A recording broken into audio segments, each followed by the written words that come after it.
nós deveríamos tentar encontrar algo e nos reconectarmos com a espiritualidade.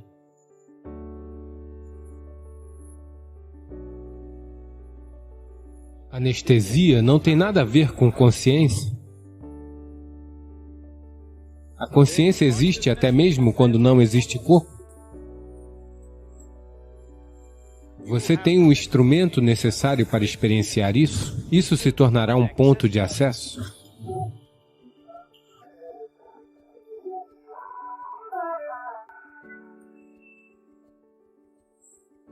O conhecimento científico e a tecnologia e a medicina moderna têm realmente melhorado incrivelmente nossa qualidade de vida e expectativa de vida. Mas ao mesmo tempo, eu acho que nós deveríamos tentar encontrar algo e nos reconectarmos com a espiritualidade, ou com a experiência pura, como você diz. Você concorda com isso? Com esse tipo de equilíbrio? Veja, é assim, se você levar uma moto ao mecânico, ele é muito bom com motos, vamos dizer, mas agora você pede para ele consertar um computador. Bem, ele pode usar a chave de fenda e abrir o tampo. Fora isso, ele não sabe nada sobre isso, correto? É simplesmente assim. As ciências objetivas são assim. É sempre 1 mais 1 igual a 2. Essa é a única maneira que a objetividade pode funcionar. Você não pode dizer que 1 mais 1 é 11 também. Esqueça 1 milhão, certo? Você não pode dizer isso porque essa é a natureza da objetividade. E nossa objetividade está vindo de nosso processo intelectual. O processo intelectual está vindo da memória, e a memória não pode ser alterada. Se você alterar a memória, fica uma bagunça. Eu me lembro que isso é 1 e isso é 1. E agora eu coloco essas duas coisas juntas e digo isso é 2. Agora isso está baseado em memória. Se eu alterar isso, então meu intelecto se torna inútil, certo? Portanto, o intelecto está lidando com um aspecto de nossa vida, o qual, essencialmente, nós chamamos de autopreservação. Para nossa autopreservação, nosso intelecto é vital, sem ele nós não podemos funcionar. Agora, todas as coisas que você disse, isso tem melhorado a nossa expectativa de vida, isso melhorou nossa vida de tantas maneiras. Não melhorou em nada a qualidade de nossa vida. Só melhorou o conforto e níveis de conveniência no mundo. E definitivamente a expectativa de vida, tudo isso é definitivamente autopreservação, não é? É um processo de sobrevivência. Então, quando se trata de autopreservação, nosso intelecto é vital. Sem isso aqui funcionando, você não pode sobreviver neste mundo. Todos os 5 sentidos estão funcionando, eles estão alimentando o seu intelecto com dados e a partir daí você está utilizando ele. A eficiência com que você o utilizar determinará a eficiência com que você sobrevive. Portanto, sua expectativa de uma vida melhor significa que a sua eficiência de sobrevivência aumentou, isso é tudo. Então você é mais saudável do que as pessoas eram no passado? Eu não acho, mas suponhamos que você seja. Isso significa apenas que seu processo de sobrevivência é um pouco mais eficiente. Portanto, deixando o processo de sobrevivência, agora você está falando sobre consciência? Consciência significa, veja, o termo consciência em inglês é usado de forma muito vaga. Se você diz que alguém está anestesiado, se ele regressa, você diz, ele retomou a consciência. Veja, tudo que você faz com a sua anestesia não tem nada a ver com consciência. Tem algo a ver com o corpo e com várias funções do corpo. Você está desligando certos aspectos das funções corporais. Uma delas é a transmissão da dor, que é o principal interesse quando alguém vai se submeter a uma cirurgia. Você não quer parar o coração, você não quer parar o cérebro, mas gostaria que a transmissão da dor fosse interrompida. O que quer que esteja sendo cortado, está sendo cortado, qualquer dano ou correção que esteja acontecendo, está acontecendo. Quaisquer que sejam as partes do corpo que estejam sendo removidas, o que não é vital pode ser removido, tudo isso está acontecendo. Somente a transmissão da dor não está acontecendo. Isso não tem nada a ver com perder a consciência e ganhar consciência. Não existe tal coisa. Porque não existem palavras alternativas, nós usamos as mesmas palavras. A linguagem é um aspecto diferente, a linguagem também é um produto de nosso intelecto, portanto apenas pode falar em opostos. Sem polaridades não existe linguagem, sem polaridade seu intelecto não pode funcionar. Porém, quando você fala sobre consciência, você não está falando sobre duas polaridades. Não existe consciência A e consciência B, não existe consciência positiva e consciência negativa, existe apenas uma. Enquanto estamos aqui sentados, este é meu corpo, aquele é seu corpo. Distintamente estabelecido, nesse momento é 100% assim. Eu não sei o que você está bebendo, eu não consigo ver, mas o que quer que você esteja bebendo, o que está na caneca não é você. No momento que você bebe isso, após algum tempo, isso se torna você. Isso está acontecendo agora mesmo. Portanto, embora aquilo que você pensa ser o seu corpo e aquilo que eu penso ser o meu corpo é apenas um pedaço desse planeta, nesse momento é distintamente claro, este é o meu corpo, aquele é o seu corpo, 100%. Esta é minha mente e aquela é a sua mente, estas são minhas emoções e aquelas são as suas emoções, estas são as minhas experiências, aquelas são as suas experiências. Mas não existe tal coisa como a minha consciência e a sua consciência. Trata-se de uma consciência viva, nós criamos a nossa própria bolha. Tenho certeza de que aquele garotinho maravilhoso que apareceu na tela, eu tenho certeza que ele está soprando bolhas para você em algum momento. Então, se você assopra uma bolha de sabão, essa é a minha bolha, aquela é a sua bolha. Pup, estourou? Então não existe tal coisa como minha bolha e sua bolha? Não existe tal coisa como meu ar e o seu ar? A consciência é justamente assim. Neste momento você assoprou sua bolha e eu assoprei a minha bolha. Esse sou eu e aquele é você. Mas quando isso fizer pup, não existe essa coisa como a minha consciência e a sua consciência.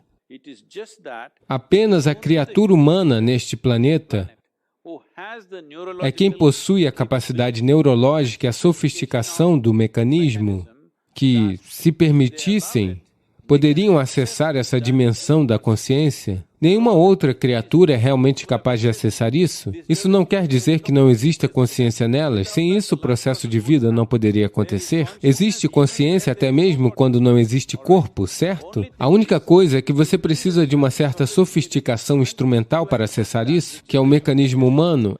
É por isso que nós consideramos que ser um ser humano é um grande privilégio, porque você tem acesso a dimensões para além de seus limites físicos. Esse é o significado fundamental de ser humano. Então, não vamos confundir o instrumento e o que estamos vendo. Se você pegar um telescópio e visualizar outra galáxia, mas a galáxia não é produzida pelo telescópio, a galáxia está lá, o telescópio apenas lhe deu um acesso. Da mesma forma, seu corpo, seu cérebro, o que for, eu não quero identificar coisas diferentes. Do cabelo aos seus dedos do pé, tudo é corpo, até onde eu sei, incluindo o seu cérebro. Ele é apenas outra dimensão do corpo. Então, esse corpo, se mantivermos ele de uma certa maneira, se não o contaminarmos com muitas ideias, filosofias e identidades, se você o mantiver em um certo nível de abertura, ele se tornará um ponto de acesso ao que nós estamos chamando de consciência, ou a base da vida que nós somos. Você tem os instrumentos necessários para experienciar isso? Não os instrumentos no seu laboratório. Você, como pessoa, tem um instrumento necessário para experienciar isso? Se você vai permitir que isso aconteça ou não, essa é a única questão. Como eu disse no início, tudo depende do quanto você se identifica. Se suas identificações são limitadas, você perdeu a habilidade de experienciá-las. Se sua identidade é, não identificada com nada, se você se mantiver solto dessa forma, então existe a possibilidade de experienciar isso? Então, durante o jogo, quando tem algum momento crítico, eu costumo ficar muito tenso. Então, estávamos falando que a responsabilidade é ilimitada. Se estou consciente, talvez eu possa evitar isso. Mas se não estou, às vezes fica indo e vindo. Mas se não estou consciente, se fico tenso, existe alguma maneira de sair disso imediatamente? Sim. Veja, o que é tensão? Vamos entender isso. Você pode chamar de tensão, você pode chamar de estresse, você pode chamar de depressão, você pode chamar de transtorno bipolar, você pode chamar de tristeza, ou você pode chamar de loucura. Tensão ou estresse significam, na verdade, uma quantidade limitada de loucura. É uma pequena variação, quero dizer, é uma pequena amostra que você está tendo da loucura, não é? Essencialmente, seus pensamentos estão bombardeando-o num ritmo com o qual você não consegue lidar. Suponha que você pense, estou representando a Índia. É muita tensão, a expectativa de 1,4 bilhão de pessoas na sua cabeça irá matá-lo, ok? A expectativa dos seus pais irá matá-lo. Não se preocupe com essas coisas. Você só precisa fazer esta única jogada bem feita, não é? A tensão está vindo porque estou vencendo, estou perdendo, receberei o troféu, não receberei, receberei isso. O que acontecerá comigo quando eu voltar? Com tudo isso, você será menos do que é. Esse é o único crime que você pode cometer quando estiver jogando, ser menos do que você é. Se alguém for melhor do que somos, ele vencerá o que fazer? Olá? Está tudo bem. Alguém é melhor do que somos, ele vencerá. O que podemos fazer em relação a isso? Mas sermos menos do que somos, isso é um crime. Esse crime, se você não o cometer, o resto está ok. Sei que é um treinamento feito no mundo inteiro. Como esse Praggnanandha quer vencer todos os jogos de xadrez do mundo? Não faça isso. Não tente vencer todos os jogos no mundo. Esta única jogada, você deve fazê-la bem, isso é tudo. Olá? Como você pode vencer todos os jogos no mundo? Somente nos seus sonhos você pode fazer isso. Olá? Na realidade, você só pode fazer uma jogada de cada vez, não é? Eles nem mesmo permitem duas de uma vez, não é? Só uma. Então você só tem que fazer uma única jogada inteligente. Você não tem que fazer a próxima e a próxima. Bem, você tenta prever onde, o que ele irá fazer, certo? O que ele irá fazer você pode prever até certo ponto, mas você ainda não sabe. Você ainda não sabe. Você pode estar esperando que ele faça uma jogada muito inteligente, pode ser que você faça uma jogada idiota. Mas se estiver pensando que ele é muito inteligente, que você tem de ser mais inteligente do que ele, você deixará passar a jogada idiota e esse será o maior erro, não é mesmo? Então, para isso, o que você precisa fazer é estar consciente. Estar consciente significa... Quanto mais... Veja, essa é a natureza da mente. A razão pela qual a mente das pessoas está acelerada à frente delas é tipo... A razão pela qual uma pessoa corre para o banheiro a cada 5 minutos é porque ela comeu algo estragado. Sim ou não? Então, se você comeu algo estragado, uma maneira de parar isso é tomar um comprimido, fazer isso, fazer aquilo e vai parar. Essa é uma maneira, se for uma emergência. Mas a coisa mais significativa a se fazer é, pare de comer aquela comida estragada que faz mal a você. Então, o mesmo serve para a sua mente. A comida estragada que você pode comer é você se identificar com aquilo que não é. Quando digo isso, nós passamos pelo programa Engenharia Interior, o corpo, a mente e tudo, nós acumulamos, não é? Você é jogador de xadrez, você acumulou isso durante um período de tempo, você nasceu jogador de xadrez? Não. Então apenas sente-se aqui como uma vida e olhe para isso da melhor maneira possível. E o que percebemos, percebemos. O que não percebemos, não percebemos, não é? Mas nossa habilidade de perceber alguma coisa é imensamente reduzida no momento em que temos um nível desnecessário de processo de pensamento. Então, você lida apenas com uma jogada de cada vez. Quando você pratica todas as jogadas, seja como for. Mas quando estiver jogando, apenas uma jogada. Esta jogada, se você a fizer bem, e esperar para ver o que a outra pessoa fará, isso é tudo, não é? E quando a outra pessoa o fizer, não tenha nenhuma conclusão de que ele é um grande jogador, nem mesmo olhe na cara deles. Esse é um grande jogador, esse é um idiota, esse é isso, esse é aquilo. Não faça nada disso. Apenas olhe para este, onde ele está posicionando. É tudo o que importa, não é? Então, estou dizendo que sua presença mental no jogo é mais importante do que qualquer plano que você tenha traçado. Todos esses planos e coisas são para flexibilizar sua mente, de modo que você esteja familiarizado com tudo. Você está familiarizado com todas as coisas que podem acontecer no tabuleiro antes de ir para lá? De quantas milhões de maneiras eles podem fazer? Na medida do possível, você está tentando descobrir isso antes do jogo. Mas quando você se senta para o jogo, é apenas uma de cada vez, não é? Porque se você não conhece o jogo e você se senta lá, é claro que o jogo é diferente. Você conhece o jogo. Agora, tudo o que você tem que fazer é ficar alerta para o que está acontecendo. Para isso, você não precisa de nenhum grande plano. Bom, talvez você tenha descoberto qual é a tendência natural dele, como ele joga a outra pessoa, e assim o que você deveria fazer, mas esteja consciente disso, não dê muita importância a isso, porque ele pode surpreendê-lo. Ele pode surpreendê-lo com uma jogada brilhante, ou pode surpreendê-lo com uma jogada estúpida. As duas coisas acontecem, não é? Uma jogada brilhante, se ele a fizer, como contra-atacar? Deveríamos ter pensado nisso. Mas se ele fizer uma jogada estúpida, se você deixar passar, isso significa que vocês serão dois idiotas, não é? Olá? Por que você está sempre esperando que aquela jogada estúpida venha? Então, não pense em todas essas coisas, você apenas presta atenção, isso é tudo. A atenção humana é de extrema importância. Não o pensamento humano, a atenção humana. Você quer bater na bola? Você quer fazer essa jogada? Sua atenção, ou quão aguçada ela é, isso é tudo o que importa, não é? Os pensamentos e grandes desejos que você tem não importarão, então nunca tente ser um campeão, estou dizendo. Apenas seja um grande jogador de xadrez, os outros dirão que você é um campeão. Isso é maravilhoso. Se os outros dizem que você é um campeão, isso é algo maravilhoso, gostaríamos de ver isso. Mas se você pensar, eu sou um campeão, isso é uma coisa idiota. Quando é o seu aniversário, Jim? 1º de agosto. 1º de agosto? Está perto? Você não nasceu em um dia, embora tenha um aniversário fixo. Levaram de 9 a 9 meses e meio para você nascer, não foi?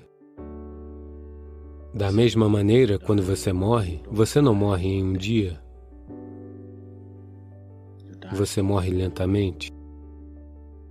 Se alguém é declarado clinicamente morto, ele ainda não morreu totalmente. Acho que já falamos sobre isso. Os 5 pranas, eles começam a se retirar lentamente em etapas. A energia da vida física, que geralmente é chamada de prana ou prana, tem 5 manifestações básicas. Existem 10, mas isso vai complicar. As 5 manifestações básicas, elas são chamadas de samana, prana, udhana, apana e vyana. Digamos que se um médico estiver observando e declarar essa pessoa em um determinado momento que agora ela está morta. Nos próximos 21 a 24 minutos, o samana começará a sair. Isso significa que o samana é responsável por manter a temperatura do corpo. A primeira coisa que começa a acontecer é o corpo começa a ficar frio. A maneira tradicional de examinar se alguém está morto ou vivo é tocar seu nariz. Se o nariz ficou frio, é assim que eles concluíam que ele está morto. Eles não examinavam os olhos e outras coisas, eles apenas examinavam o nariz. Se o nariz ficou frio, é assim que eles concluíam que ele está morto. Então o samana sai do corpo naquele momento. Por volta de 48 a 64 minutos, sai o prana. Depois disso, entre 6 e 12 horas, o udhana sai. Até a saída do udhana, existem processos tântricos com os quais você pode reanimar o corpo. Mas uma vez que o udhana saiu, existe uma mínima chance, mas isso é uma chance impraticável. Tirando isso, é impossível reanimar o corpo, uma vez que o udhana tenha saído. Depois é o apana, por volta de 8 a 18 horas, ele sai. O vyana, que é a natureza conservadora do prana, começará a sair bem depois disso. Ele pode continuar saindo até 11 a 14 dias, se for uma morte normal. Aconteceu um dia, Shankaran Pillai estava vasculhando o armário. E depois de algum tempo, a esposa veio e perguntou, "O que você está fazendo?" Ele disse, "Não, nada, eu não estou fazendo nada, nada." A esposa disse, "Por que você está dizendo nada, nada? Estou de olho em você. Faz meia hora. Você está lendo nossa certidão de casamento? Qual é o problema?" Shankaran Pillai disse, "Eu estava procurando a data de vencimento." Então, embora possa haver uma data de vencimento para a própria morte, não se morre em um dia. É um processo lento. De fato, isso está acontecendo agora mesmo, lentamente. Ao fazer yoga, você pode estar levantando barreiras no caminho da morte, mas não bloqueando. Sim? Você está fazendo yoga diariamente, colocando algumas barreiras e diminuindo a velocidade, mas sem bloquear. Então, hoje você sabe que de suas velhas roupas nós podemos tirar seu DNA. Depois que você morrer, depois de 100 anos, nós podemos te clonar. Sim? Sim ou não? Você sabia? Portanto, quem você é, pelo menos a fisicalidade de quem você é, pode ser tirada de suas roupas e nós podemos refazer você, pelo menos alguém que se pareça com você. Podemos criar o corpo. Portanto, você ainda está lá, espalhado por todo lado. Quando os yogis morrem, eles mesmos queimam a cabana em que estão vivendo. Existe uma maneira de fazer isso? Não vou lhe dizer como, porque não quero que você incendeie os alojamentos daqui. Então eles sempre põem fogo na cabana em que estão vivendo, porque não querem que nenhuma molécula de DNA fique por aí e viva, porque, de alguma forma, seu corpo físico ainda fica por aí. Se eles podem recriar seu corpo a partir disso, obviamente ele fica vagando por aí, não é mesmo? Portanto, tudo o que eu tenha tocado, você vai querer queimar, tudo tem que ser limpado. É por causa disso, essa é a principal razão que leva as pessoas a quererem manter seus bens físicos ao mínimo no caminho espiritual. Se você entrar no quarto de um sannyasi, você verá que haverá 3 pares de roupas bem dobradas e guardadas, apenas uma coisa para beber água, um prato para comer e apenas um único lençol para dormir, e pronto. Nenhum item extra, porque ele não quer tocar em muitas coisas no mundo, ele quer manter o mínimo possível, porque ele sabe que se ele espalhar seu corpo por todo lugar, reuni-lo e ir embora será muito difícil. É por isso que ele não forma nenhuma relação física de qualquer tipo, porque ele entende que se ele deixar seu corpo por toda parte, quando chegar o momento de recolher será extremamente difícil. As pessoas que são parte do seu corpo não estão dispostas a ir com você quando você quiser ir. Elas não irão. Todas elas vão dizer eu te amo, mas elas não irão. Então, quando alguém morre, dependendo de quem ele é, estas coisas devem ser tratadas de acordo. No mundo de hoje, quando as pessoas já reuniram roupas suficientes para 3 vidas, calçados suficientes para 10 vidas, queimar tudo isso seria puro desperdício. E de qualquer forma, seu modo de existência e a maneira como morrem é tal que, invariavelmente, elas terão que encontrar raízes nesta terra mais uma vez. Não adianta queimar tudo isso. Pelo menos aquelas peças que estão muito próximas, intimamente envolvidas com o corpo, como suas roupas íntimas e outras peças, devem ser queimadas. Devem ser queimadas. Pois, caso contrário, aquele ser não irá partir facilmente. Ele não saberá, ele não tem o discernimento para entender se deve estar aqui ou lá. Ele não consegue tomar nenhuma decisão. Não há capacidade para tomada de decisão porque não há discernimento. Uma vez que o corpo se foi, a mente discricionária se foi. Portanto, não há decisão apenas por tendência. Existem muitas coisas aqui que pertencem ao corpo, que ficam por aí, particularmente nos primeiros dias.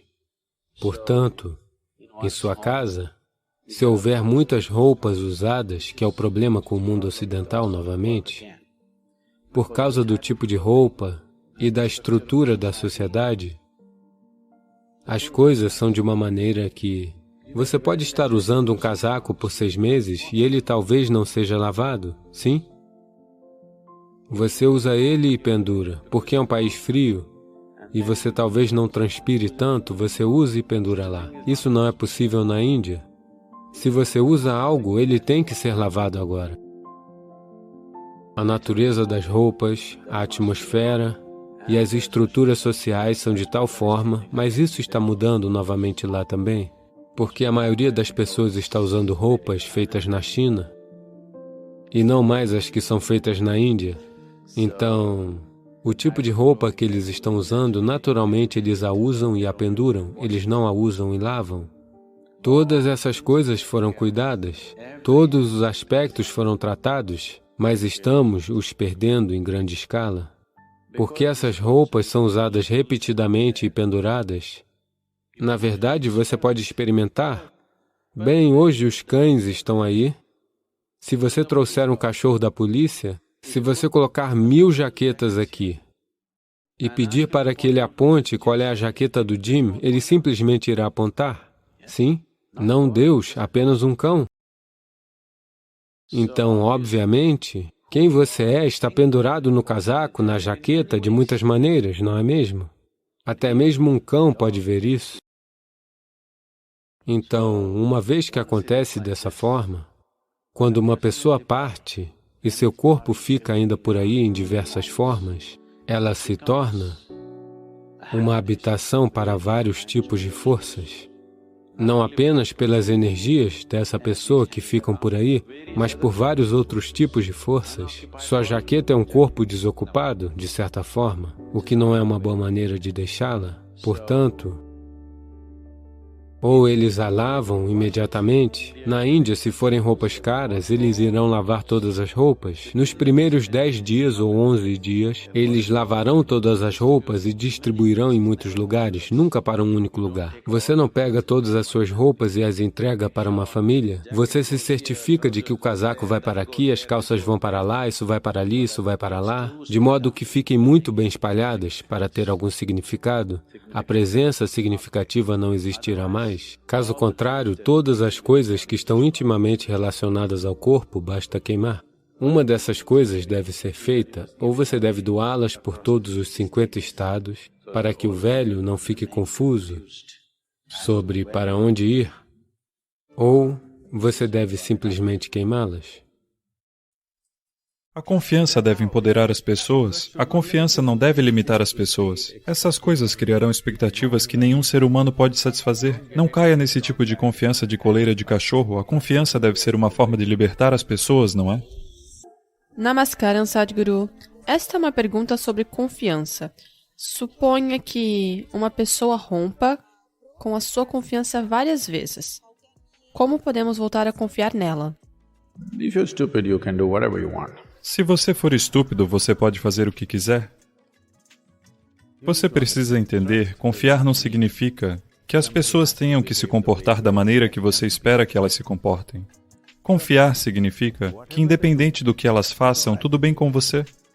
Se você tiver chegado a tal estado, do contrário, não use uma palavra tão forte como confiança. Confiar significa que elas devem fazer o que você espera que elas façam. Isto é um certo aprisionamento à sua confiança. A confiança deve empoderar as pessoas. A confiança não deve limitar as pessoas, não é? Então, a sua ideia de confiança é mantê-las do jeito que você quer que elas sejam.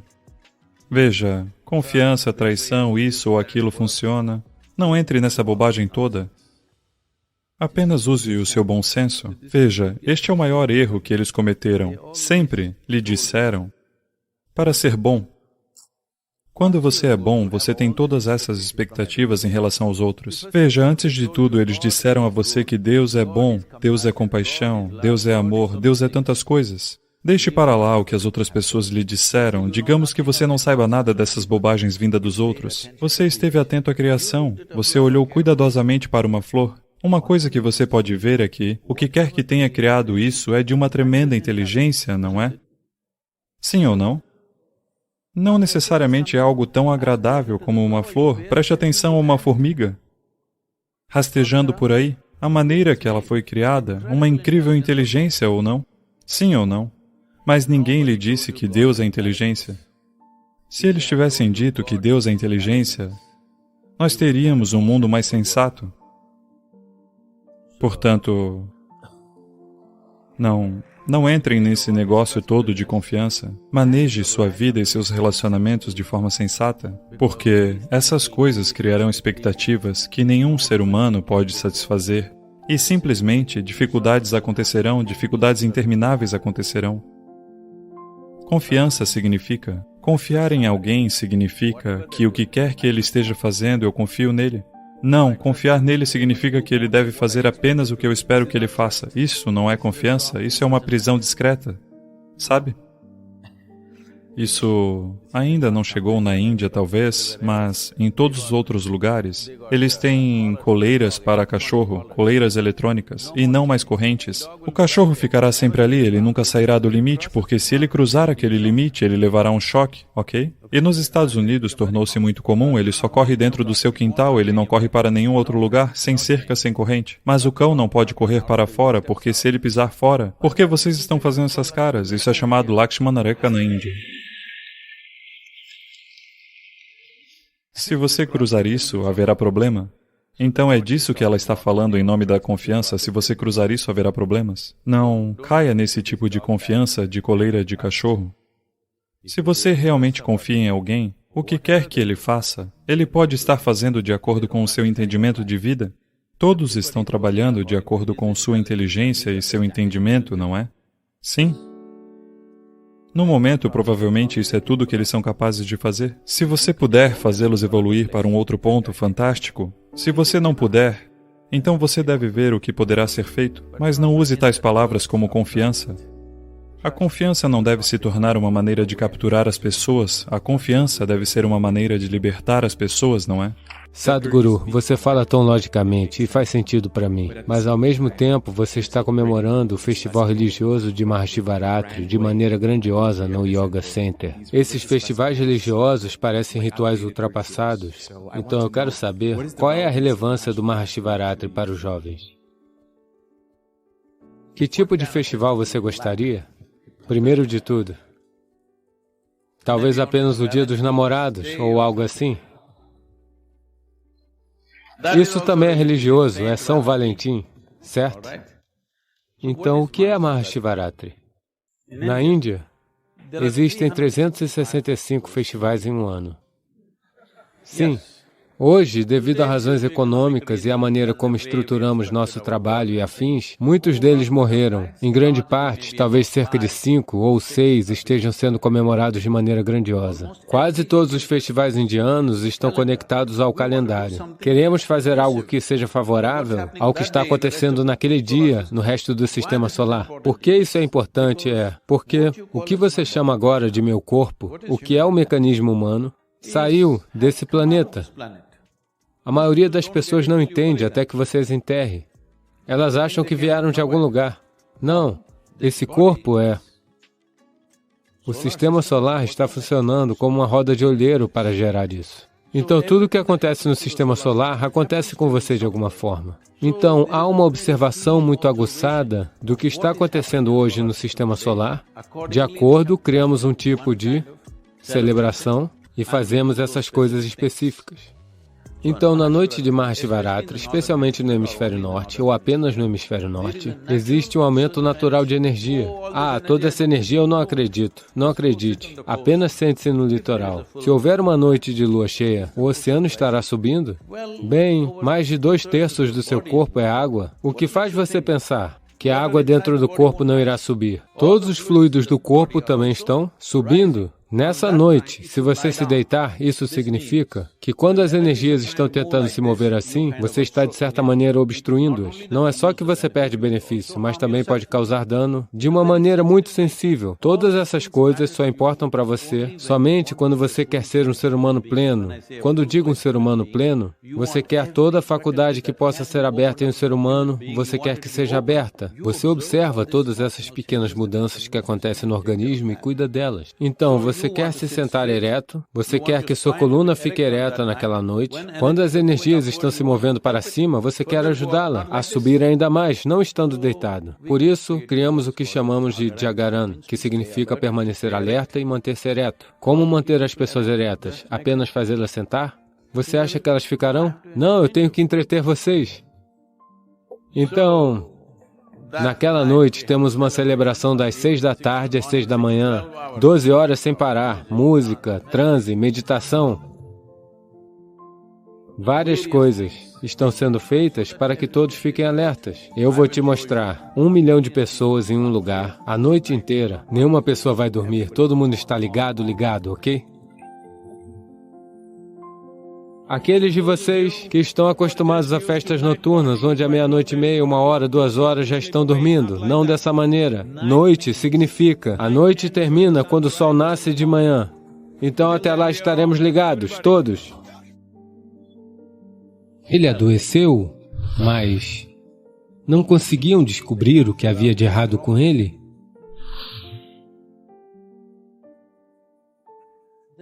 Então ele viu um homem de cara muito triste, em grande infelicidade e angústia. Uma mente unifocada é algo que ninguém pode parar. Se você deseja evoluir acima do intelecto, é necessário um esforço consciente. Há 500 anos, havia uma cidade dos meus antepassados que eram reis naquela área. Essa cidade era a cidade mais rica do planeta. 500 anos atrás, por favor, procure. Chama-se Hampi. E, de repente, um dia Krishna Devaraya adoeceu. Esse era o nome do rei. Ele adoeceu. E os médicos vieram e o examinaram de muitas formas, mas eles não conseguiam descobrir o que havia de errado com ele, mas ele estava afundando, quase à beira da morte. Então ele chamou por seu amigo e conselheiro, cujo nome era Tenali Ramakrishna.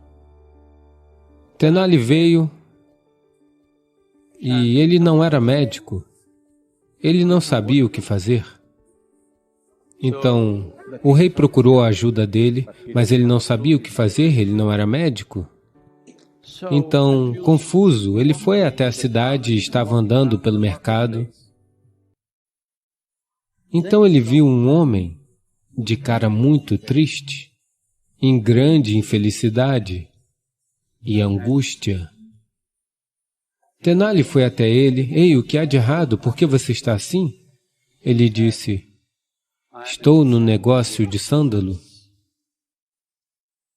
Como havia um grande estoque disponível, assumi uma dívida enorme e comprei esse sândalo inteiro. Agora, se eu não vender rápido, estarei acabado. As pessoas que me emprestaram dinheiro não vão me deixar vivo? A única maneira de vender esse sândalo é que o rei deve morrer. Quando os reis morriam, sempre a cremação era feita com sândalo. Ninguém mais pode pagar. Então ele disse, a menos que o rei morra, estou acabado. Tenali olhou para ele, a intensidade de sua infelicidade e angústia. Ele disse, espere um minuto. Ele foi para casa, pegou o dinheiro e comprou todo o sândalo. O homem ficou muito feliz e o rei se recuperou.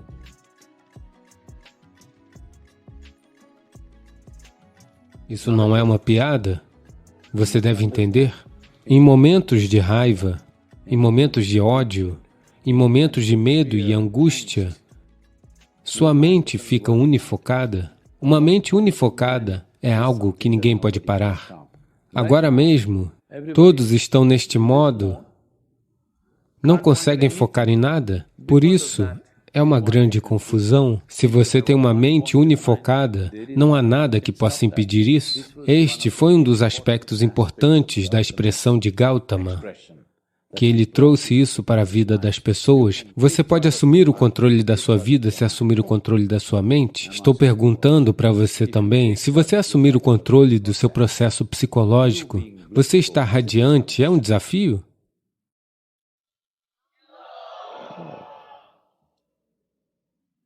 Você está tentando controlar a mente de outra pessoa?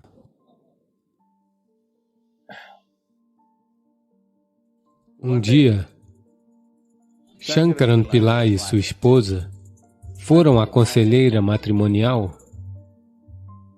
Então Shankaran Pillai começou e disse, realmente temos um casamento maravilhoso, porque temos uma parceria tão fantástica. E eu sou o silencioso.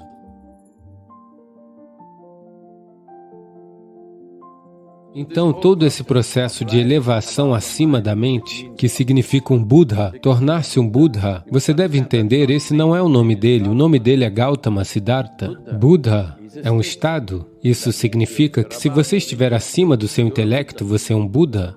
Se você está no intelecto, você é um ser humano que sofre sem parar. Se você estiver abaixo do intelecto, nós podemos chamá-lo de Budu.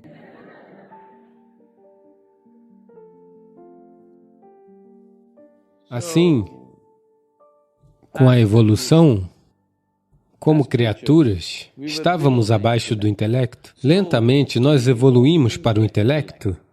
Agora, se você quiser evoluir acima do intelecto, é necessário um esforço consciente. Não espere que a Mãe Terra faça isso por você. Isso pode acontecer depois de 1 milhão de anos, mas você não estará aqui.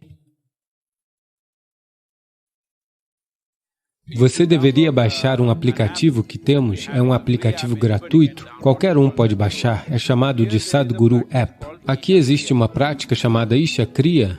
Essa é uma maneira simples de trazer consciência para o que é o seu corpo e o que é você, o que é a sua mente e o que é você. Uma vez que haja um pouco de espaço entre você e seu corpo, entre você e sua mente, esse é o fim do sofrimento.